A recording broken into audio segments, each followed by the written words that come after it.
जो मामला है ये शौर्य दिन नहीं बोलना चाहिए, उसको विजय दिवस के रूप में अच्छा मनाना चाहिए, उसको विजय दिन ही बोलना चाहिए। क्योंकि अगर शौर्य दिन बोला तो हमारे लोगों का क्या। आज भीमा कोरेगांव के संदर्भ में बहुत महत्वपूर्ण सब्जेक्ट लेकर मैं आपके सामने आया। बाबा साहब अम्बेडकर जी द्वारा जो भी इतिहास हिस्ट्री इस देश में हम लोगों को लिख कर रखी है, वो बातें बहुत महत्वपूर्ण बातें हैं। बहुत पुरातन काल से अगर देखा जाए तो भारत में बहुजन समाज के लोगों को, हमारे ही देश में हमारे ही लोगों को हमारा इतिहास लिखने का अधिकार नहीं था। लिखने या पढ़ने का अधिकार नहीं होने के कारण हमारे लोगों ने हमारा ही इतिहास नहीं लिखा। यह सब्जेक्ट बहुत महत्वपूर्ण है कि भीमा कोरेगांव हमारे पुरखों का इतिहास है, जहाँ पर हमारे पुरखों ने बहुत बड़ा ऐतिहासिक युद्ध को जीता था।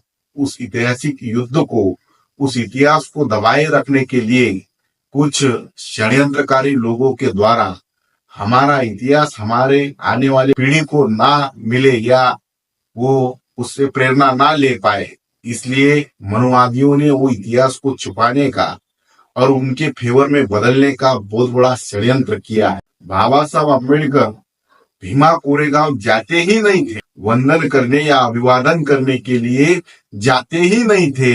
ऐसा झूठा प्रोपोगंडा आरएसएस और मनुवादियों लोगों के द्वारा पूरे देश भर में फैलाया गया। लेकिन बताना चाहता हूं कि जो भीमा कोरेगांव में बाबा साहब अम्बेडकर नहीं जाते थे, ये जो प्रोपोगंडा है ये पूरी तरीके से झूठा बेबुनियादी प्रोपोगंडा है।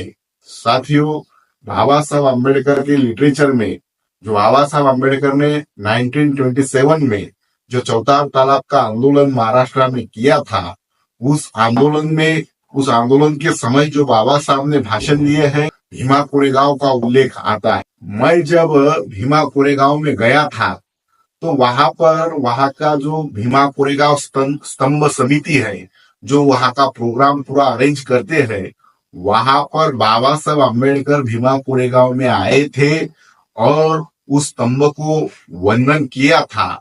इसका तस्वीर भी वो लोग वहां पर लगाते हैं ताकि जो झूठा इतिहास एसएस के लोगों द्वारा या फिर मनुवादियों द्वारा पूरे देश भर में झूठा प्रोपोगंडा किया जाता है, उसको झूठ साबित करे और सच्चा इतिहास हमारे लोगों के सामने आए। साथियों, बाबा साहब अम्बेडकर 1927 से लेकर भीमा कोरेगांव में जाते थे और वहां पर हमारे अपने जो महापुरुषों का इतिहास जिन्होंने वहां पर बनाया था, उन महापुरुषों को वंदन करते थे, नमन करते थे, अभिवादन करते थे। दूसरा जो प्रोपोगंडा पूरे देश में चलाया जाता है, खासकर महाराष्ट्र में चलाया जाता है, कि वो जो भीमा कोरेगांव का जो युद्ध है मराठा वर्सेस दलितों में, मतलब मराठा वर्सेस महारों में वो युद्ध हुआ था, ऐसा भी झूठा प्रोपोगंडा किया जाता है। वो जो युद्ध था, जो भीमा कोरेगांव का युद्ध हुआ है, वो युद्ध मराठा वर्सेस महार, ऐसे दो जातियां जो महाराष्ट्र में रहती है, उनके बीच में नहीं था। जो युद्ध हुआ था वो युद्ध मराठा, वो जो साम्राज्य था, उस साम्राज्य के जो वंशज थे शिवाजी महाराज के, वो जब युद्ध चल रहा था तो युद्ध के समय उनके जो वंशज थे उनको पेशवाओं ने उनके ही किले में बंदिश किया था। और जब वो युद्ध हुआ तो उस युद्ध का महारों का जो संगठन था, जो महार जाति के लोग थे, उनका जो नेतृत्व था वो सिद्धनाथ महार नाम का एक शूर योद्धा कर रहे थे। तो सिद्धनाथ जी ने हमारे लोगों का नेतृत्व किया था। उसमें बहुसंख्यक लोग महार लोग थे, लेकिन उसमें मुसलमान लोग भी थे, मराठा लोग भी थे और बहुजन समाज के अलग अलग जातियों के लोग थे, लेकिन ज्यादा संख्या थी वो महार सैनिकों की ज्यादा थी। और उस सैन्य टुकड़ी का जो नेतृत्व कर रहे थे वो सिद्धनाथ महार थे। साथियों, इस बात से ये सिद्ध होता है कि जो हमारी लड़ाई लड़ी गई थी वो केवल मात्र एक जाति के, महार जाति के लोग नहीं थे, बहुजन समाज के लोग थे, उसमें मुस्लिम लोग भी थे। उसमें लगभग 500 सैनिक थे जो महार जाति की बहुसंख्यक सैनिक उसमें थे, और बहुजन समाज के अलग अलग जातियों के सैनिक भी उसमें थे। तो उन लोगों ने जो युद्ध लड़ा था वो युद्ध पेशवा ब्राह्मणों के खिलाफ लड़ा था। पेशवाओं के खिलाफ वो युद्ध हुआ था। उस समय पेशवाओं का राज चल रहा था और पेशवाओं के खिलाफ ही वो युद्ध हुआ था। तो उस युद्ध में जो पेशवा का सैन्य था उसका जो नेतृत्व करने वाला आदमी था वो गोखले नाम का ब्राह्मण था, जिसने पेशवाओं का नेतृत्व किया।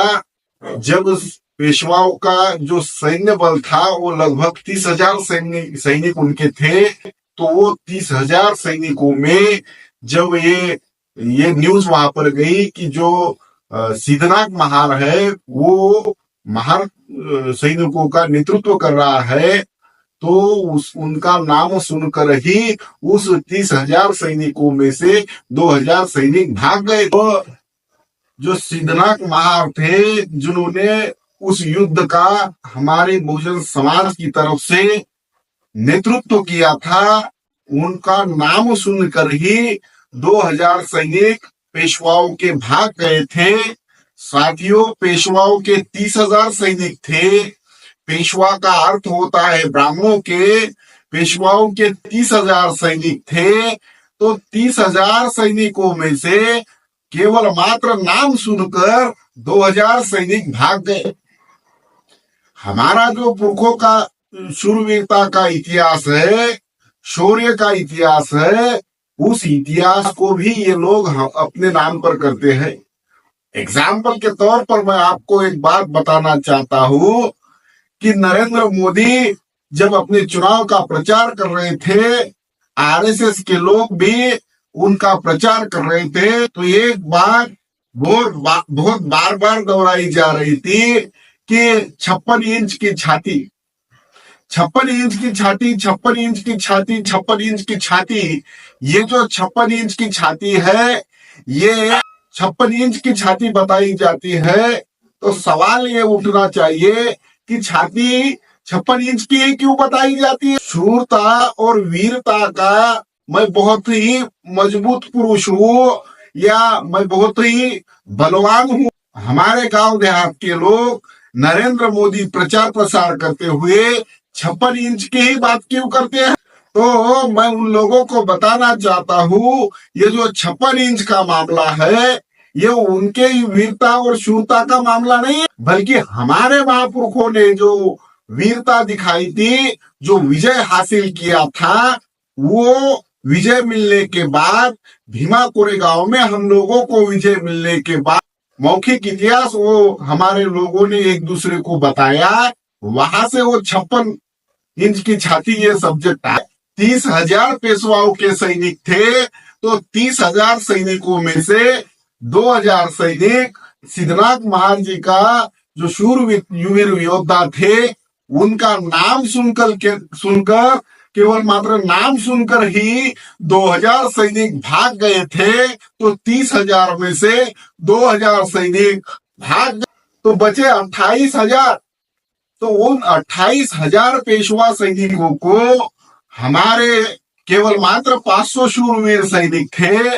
उन 500 सैनिकों ने रणभूमि छोड़कर भागने के लिए मजबूर कर दिया। हमारी रगों में आज भी जो खून दौड़ रहा है, यो उन्हीं भीमा कोरेगांव के जो शूरवीर योद्धा थे, उनके ही हम लोग वंश है। तो वो जो 56 इंच की बात मैं आपको बता रहा हूँ, वो 28,000 डिवाइड बाय अगर 500 करे, अगर 28,000 को भागा करे 500 से, 28,000 के 500 टुकड़े कर दिए, 28,000 के 500 टुकड़े अगर कर दिए, तो उत्तर आता है 56 इंच की जो बात होती है, 56 इंच के छाती की जो बात होती है, वो भीमा कोरेगांव में जो हमारे महापुरुषों ने विजय हासिल की थी, वो वहां का सिद्धांत बताया जाता है। हमारे महापुरुषों की वीर गाथा का सिद्धांत के तौर पर बताया जाता है। तो ये भी इन लोगों ने चुराने की कोशिश किया। उसका हमारा पेपर है, उस पेपर में पिछली बार मैं जब भीमा कोरेगांव में गया था, तो उस पेपर में सरकार के द्वारा एड दी गई थी, जिस एड में लिखा था कि ये शौर्य दिन की हार्दिक शुभकामनाएं। तो हम लोगों ने सोचा कि शौर्य दिन की हार्दिक शुभकामनाएं देने के लिए इन्होंने वो जो चलाने वाले लोग हैं उनको पैसा देकर ये ऐड छपवाई होगी। ऐसा ही तो कोई ऐड छापता नहीं। तो हमने उसका संशोधन किया। तो साथियों, ये जो शौर्य दिन है, ये शौर्य दिन, ये शब्द प्रयोग ही गलत। बाबा साहब अम्बेडकर जी का जो लिटरेचर है, उस लिटरेचर में बाबा साहब अम्बेडकर जी ने शौर्य दिन ये शब्द प्रयोग नहीं किया, विजय का ही शब्द प्रयोग, विजय स्तंभ का ही शब्द प्रयोग। और वहां पर भीमा कोरेगांव में जो विजय स्तंभ है उसको शौर्य स्तंभ नहीं कहा जाता है, बल्कि उसको भी विजय स्तंभ कहा जाता है। विजय दिवस के तौर पर वो दिन अच्छा होना चाहिए। 1 जनवरी जो दिवस हम मनाते हैं शौर्य दिन के तौर पर, वो शौर्य दिन नहीं मनाना चाहिए, उसको शौर्य दिन नहीं बोलना चाहिए, उसको विजय दिवस बोलना चाहिए। आप लोगों को बताई जा रही है ये शौर्य दिन जो मामला है, ये शौर्य दिन नहीं बोलना चाहिए, उसको विजय दिवस के रूप में अच्छा मनाना चाहिए, उसको विजय दिन ही बोलना चाहिए। शौर्य दिन बोला तो हमारे लोगों का केवल शौर्य दिखाई देगा, उनकी शूरवीरता दिखाई देगी, यह लगने के लिए अच्छा है। लेकिन अगर विजय दिवस जो विजय स्तंभ पर लिखा है, जो बाबा साहब के लिटरेचर में लिखा है, वो बातें और जानना और समझना बहुत जरूरी है। क्योंकि शौर्य दिन का अगर प्रोपोगंडा किया जाए तो विजय दिवस को छुपाया जाएगा। विजय दिवस को छुपाने के लिए शौर्य दिवस मनाना, ये बातें हम लोगों को समझना होगा। अगर विजय दिन मनाया गया तो विजय दिन मनाने वाले हमारे बहुजन समाज के लोग एक ना एक दिन ये सवाल उठाएंगे कि अगर हम विजय हैं, हम विजय दिवस मना रहे हैं, हमारे पुरखों का आज के तारीख में 1818 को विजय हुआ था, तो परास्त कौन हुए? अगर सवाल उठाया गया परास्त कौन हुए थे, पराजय किसकी हुई थी, पराजय किसकी हुई थी,